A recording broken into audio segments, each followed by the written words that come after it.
ये कावन रूप बना के अला है? अरे हम कौन रूप बना के आइल बनी भाई? तारू रोज रोज का नक्शा हो गइल बा, घर में तेल नून नहीं खे, आज चढ़ा के आ जाता रहा। अरे तू हमके पूछे तो हम दारू पी ले, हम नशा में है? क्या चीज में है? सुरेंद्र भाई, क्या मैं नशे में दिखाई दे रहा हूँ? कोई कह दे मैं नशा में हूँ, ये पागल हो गई है, समझाओ इसको। हाँ मेहरारू घर में रहेली तब पागल हो ही जाली, समझावा तड़ा हमारे आके। मैं दारू को हाथ नहीं लगाता हूँ, अरे बोले यह दारू पी कर आया हूँ। सुनो। हाँ बताई। मैं तुम्हारे बारे में सब कुछ जानता हूँ। हाँ कहा जाना था, पी के आवेला तो सब कुछ जानबे करेगा। हम बताओ, तू पियला में कहता नहीं? हाँ हम दारू के नशे में नहीं हूँ। सुनो, तू तो नहीं हरी में कैलू, अरे तू तो नहीं हरी में कैलू, नदानी धनी लेके यारवा के अइलू निशानी धनी।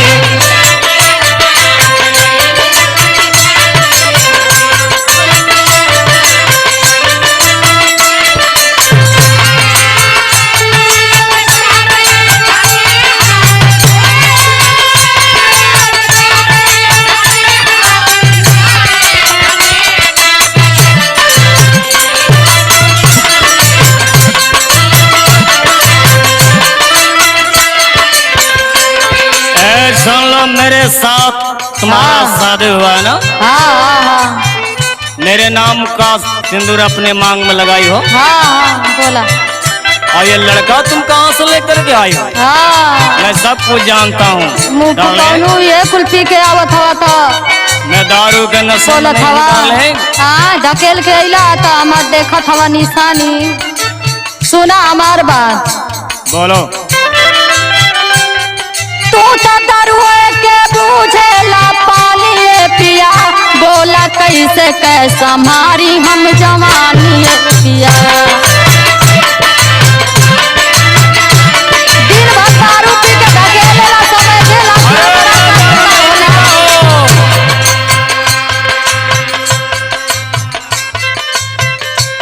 मैं सभी बात जानता हूँ, सुनो। हाँ बताई। टूरेलू पगहाऊ खाड़ेलू खूटा,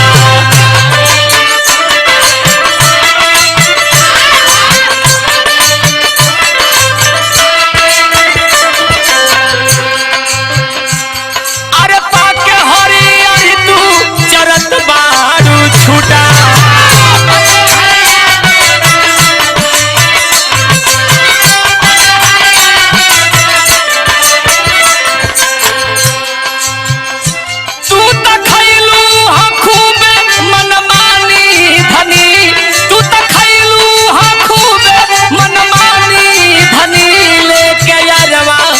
अइलू निशानी धनी।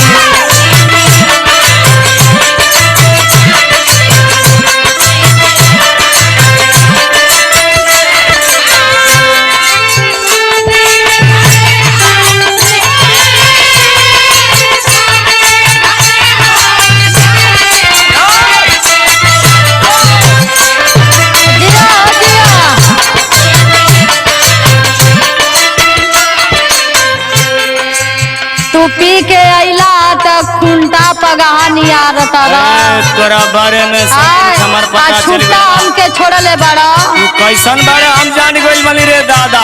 आई दूगो बाल बच्चा गेदी गेदा जन्मा के अपन मुंह पिटावत अड़ा, ढकेल के आवत अड़ा त नक्शा करत अड़ा। हाँ हमार बात सुना। बता। दिन रात खाला तू भंगिया धतूरा,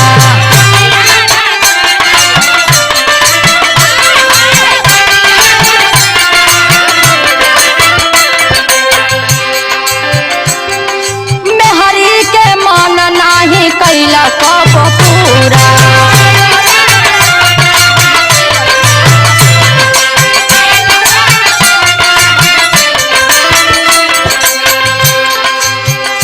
सूती चादरिया के तानिए पिया, कैसे के संभाली हम जवानी ये पिया। तोहरा कुछ समझ में आवत है? अरे हमरा समझ में सब कुछ आता हो दादा। हम मुंह पिटावत हवा अपन। अरे हम सब कुछ जानत नहीं है दादा, हम क्या हाँ। बताएं। का जानबा तू? अरे नैहर में खैले बारू, अरे नैहर में खैले रे बारू, नैहर में खैले बारू मन बाटे हटा।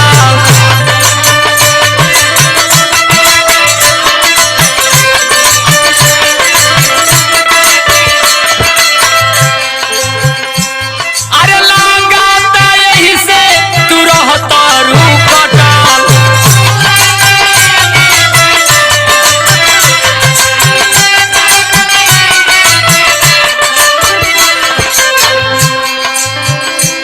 तू तो बोलत रहेलू अनबानी धनी, तू तो बोलत रहेलू अनबानी धनी, लेके अरवा के अइलू निशानी धनी।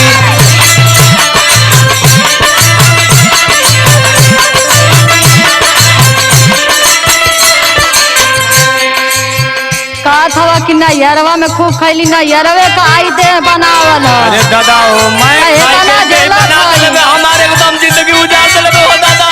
लेकिन पियत पियत आई तू आप। अपने मोटाई के गदा भइल बे हमरा के परवानी और सुखा देले भी। ए मुंह फुकावनी तो तोरी मती हम दुनिया भर का जात है उल्टे पुल्टे। और शिव कुमार की छोटा लाल भाई के बुझा दे के हमरा दूर दूर ठावला करे के बड़ी शर्मा जी, गुड्डू शर्मा जी। हमार बात सुन।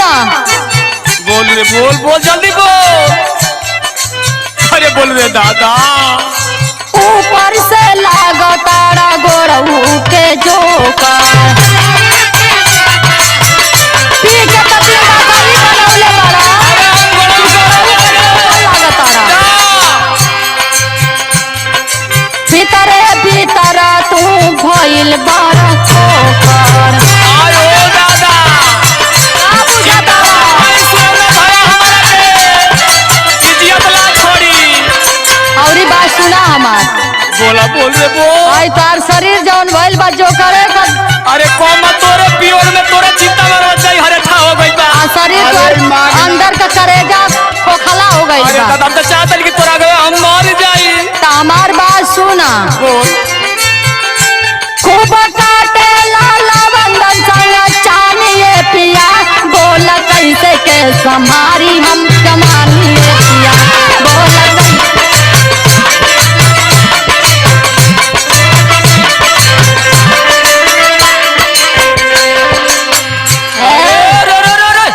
का हो? ए भाई हमारे के कमजोर बुझाती है भावा। कमजोर ना हुआ तो का हो?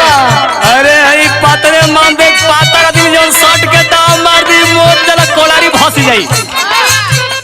पातर है देखता सुना है। हमार बात। लवंदन के साथे साथे अपन बानी औरा करत तारा। अरे हई लोहा के गाटर अरे सुन। अरे हड्डी पर खेलबी रे धनिया।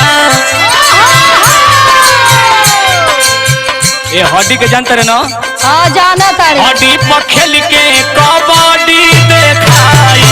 अरे तुम्हारी दसरे बतावता, शरीर का नक्शा बतावता।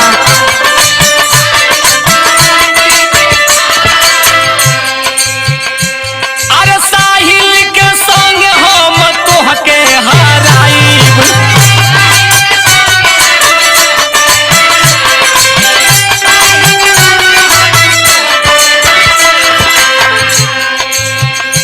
आज शंभू देखै है मर्दानी धनी, आज शंभू देखै है मर्दानी धनी, लेके अरवा के अइलू हा निशानी है धनी।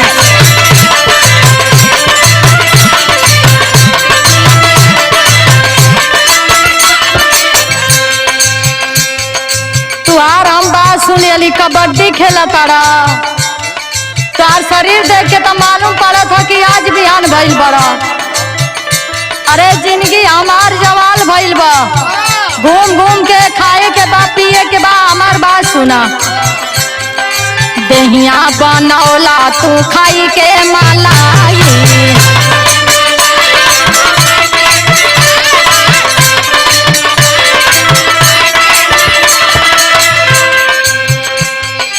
रात भर सजिया पे होई लड़ाई